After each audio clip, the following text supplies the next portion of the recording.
Mala jual kot lara ya mala medit ngani moron Rebecca jaban ga yake same ko bakon balat Thursday roj kot ngani ko da kam kon ka same gwa ne bane won yam kot kala ko mo jeng ti dial mi chang nal kan pin gwa din yo ne ro pin yam do ka same ko wona yeni ko ngaje wona ne yedu la ne agor ko na dial ko chiang rana tala goy mi tarayda ko loaju ka palidu ka kanay ajan neyrir ko nay galat ka jam ko nay lon ko nay shong yamna ko rajo botani nga kel ronti de galat ko mat gan mara ka nyamare wadin breda ber yala ka wo raj rayda wala ngaka wadin mite kami shiro dolot mi tarayda ko loaju kana goydo jan bonay nyam do ka jam teji ko bonay din kono wakaling wadin loken galap ko bakrajek mida nangre kanada longo abe yedo abe kanay teji di dial shudu gat ki ngora amen gajo kotlar yata lwaj jaban ka yake Thursday ba lesson ba balat to kon ka Thursday wala lesson nanan wo kontine lesson an badak dian lesson an badak dian barak project ke sam ki dit bok din juko da kam kon dit min David so an memory verse dong cha kuin kon already neiti chiban nyam memory verse bi aja Revelation 14 verse 1 rana kwen bo ko be men wara yi lesson be kula gor then ka Thursday che title che gor ko tung wara che laru ingini tul ngone ke mutko ngini tul ngone ko mutko tul ngone kani tin tul ngot ajeni tul ngone ngini ke ko mutko tung ngini che gor Transgressors Your Way che wo ba tul ngone ba ka ngi ko do kot last week you kon write ke kon kun ko book Isaiah 6 work akani ke 8 kasaba school ishiwa last week kasaba school lesson 7 miro je mechi kot che Isaiah che lip nyal che lip kom kwara mi wa Isaiah jenen Isaiah je gach ka goy kot ka ticha nyote kemi che serafim wacha brolma che kwan wiga che balantoda kemi che la toda cha wacha duarka cha ka cancer ka cha lak kemi che kot jeni che jaw kot feeling ngaba jago ka she wa nganen kwar jangna cha ko nenen tem kon ji duare kon ji duare cha kon chakala ji duare kod ni Jesus jan ba kon malago ba kon marai mara ke Jesus odo mi telo kon shwa ka telo kon malakon da kon kuda kon kul nende ke da kon kul ko di shi ko do lan ko telo mi jemu tere tel dor mi tere do gore ni neti go ke neti telo nu dobe ajen kul ben ke Jesus ko ba kon malak ko ban kul to lon ko ban ko so mi cha kon forgive wala kiro jiran mi chi repent che la ro kot ko adin ngan kon duore pala nga duor ke titine ngula ko da la ko che la ro ne to mo yen duor kuno lat chewa ngara mi gwa ka ngara mi fer yen mo duor kun ba ko palye so ko la go repentance so kon ban kaje be la ro ko adin kon ji duore ndani yo ba duor kon ba kalak do kon clean ko mi to kon ko duor chu kon right ko chu kon da lon kalat gor wona ne bu kon duor bukon goro dwar kon ba ka pel okot bukon ko lora iroj kot goro ba kon clean ba kon clean jero tedu mitike mi chelot chule chu chitaram den cheda wala goro bitedu biya kolak kon tet ko tin clean yo bitaram den bi ko nyola ka David me she dware ni banu kun ke sam yendi bi de kel biya kan ka ba bro waka bat wal die biya kwen ko jen ku lesson me ku based na sam yendi bi de kel biya kan ka bro waka wal die David me she waka kot kot je ko ne je wa chang na lo mu jidit jeni chang na ma loj mu jidit jeni ke ku spirit ku niyo ka nga ke jaga bro nyogo ban ka nga kot cholo kon re larada ka mi goro bu kon ngajo kon jidore ka jidore bu kon ngaji mo kon pun kut kot azai me cha leb nyal ne cha go mu ga nen shawa cha ngajo gwandore tunglung ni cha ga shawa amandan jeni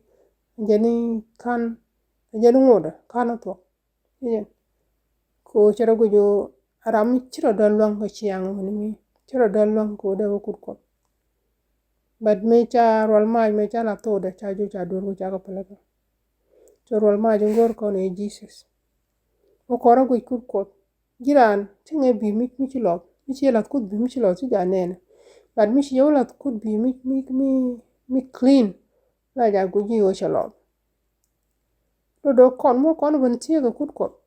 ba ro go jo ko kon ji dwar gor kon palaga chamta la ko ran compare ne ita kon kel tin jelo kon kel tin ji dwar je kon kel te kon dwar mi da par kon dwar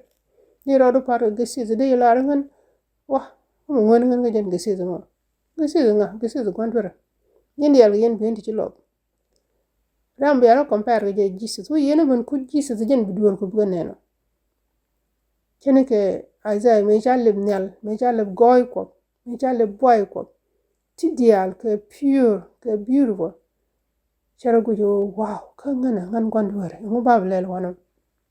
ta jo ba ila ta to da ma ko ma je mu clean to point de cha clean me je ko clean chwa ready ko ne na bro ko bena so kon gur kon ban ku Jesus ko kon ban ku Jesus bu ko ro o ngan kon dwar ngo balado ko be gitiap ko tede be gitiap ko Holy Spirit be ila and then yo ko begin ready ko blood ko be lat ko tene dial che ko chol God is calling everyone ko kon chol ko no balad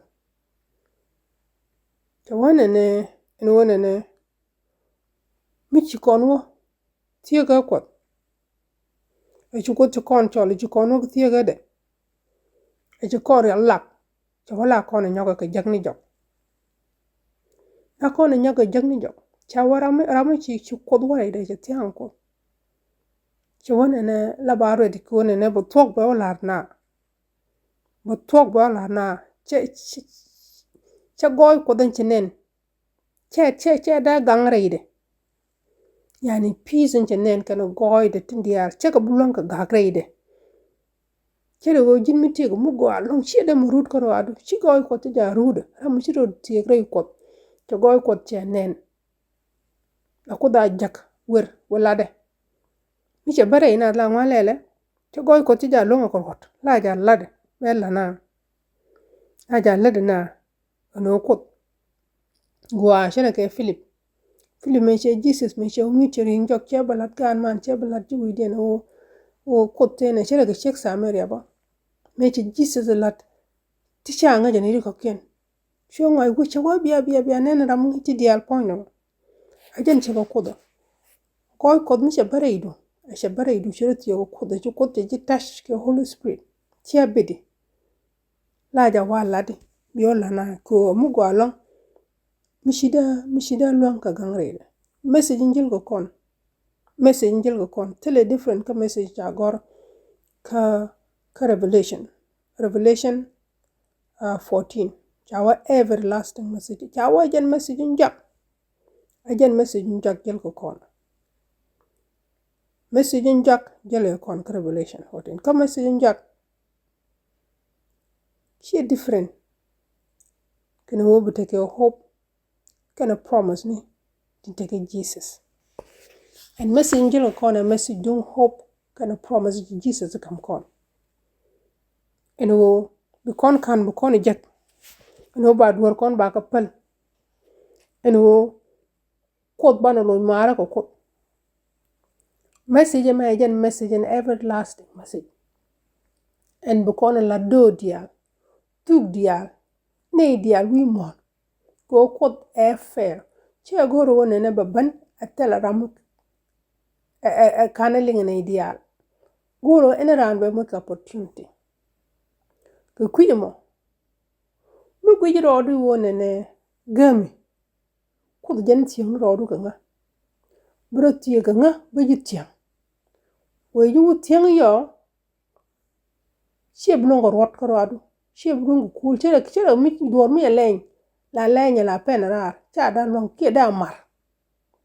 lo do goy ko sheb rut bi kairar ka bi ola ni do ken bi la ra ko do be ni chu ko tiang alwel mu ko na ku ken ti dial to wi montin tema kod mo je ke peace kod kanare ko den tage je kod mo je ke hope mo je ke pal point mo je ke wo bugui ni baran bugui ni ban gadaran nkula ko do buju nang chingro nya ko jogo ji win mo na me ti dial te gui ti tat ka ti chieken ten internal te ko win mo no den mgo ko jogo ji ponyo me ponyo guju me te jima ponyo dongo ponyo ba tem ko belon ponyo bite joy ko bato chi jen ponyo ever ti ko ponyo mgo me bari ala kam chi mo do care want to go. This is everlasting message. Angor kudo ne bukona lana juwin mon. Guru wo bana wokaje. Bana wukut kot bukon tiang batuk dan betiap bukon cleanse bukon forgive ko bukon nyonyal bukon nyotingoliche let ko kon ketin lip kon ka jenishi kon ko bunyo ko rodan. Bana jien bade wala ne to ko ken. So jen chelar ka title jen ne ngini tol ngoni ka duobo kon tol ngoni bana bun kut kot bana tol ngoni bana pal ka bu kot bu kon ngod duobde an ba peg wana bu kwaro kot ba ko potre dan ino shana gur wana ban pun kut kot mi shana ban kut kot ba kon tiang yede bu kon tiang ka ergetke ti kon ka longo rol ko rodan ka bana wo bana every message everlasting message bana nangwi mo ka ko gwamo bu koran ko shuban ko bu ko nang nyal ana bu ko do pot kon ka ruan titine bana jo ko pal ko re jo bu ko ni chu kurso ko de nun mo na tel mu ko amatin gero bu nation ko lim nei to bene benang shan ko ran dala shiri alla ka ko kuida wadin ruan du kutitine la ne ga gan mara ko nya mara ko kala ne ko ro ko bene ngat ne wona ne ruan titine ruan de to promise stitch promise kane ka to kine experience re ta kada ene wo mu kine yikam reko la ka kane kala ne mo jo pol pol wadin langaji ko ram ngata ke ji wo dwala jang ne ka ja ne mi gwa ci ne jagre duma ne lar gan mara to ko ken ko bu ken ngat ene wo riet ko ke riet to ka ko di ne ci gwa ban chow ju tegu gut chinin ku chi tek long ni ko ne relaka ke chi war ne ba mam tena kel ke nyamare gar mare ko gware ti bro jmo ni ke birieti ko pod jini ken ko pod ni ken te jiti dia ko goido ko shodu melen shodu dia mi mon tena ke ne kel mano ne ro yo jik shodu gat ki yo war amen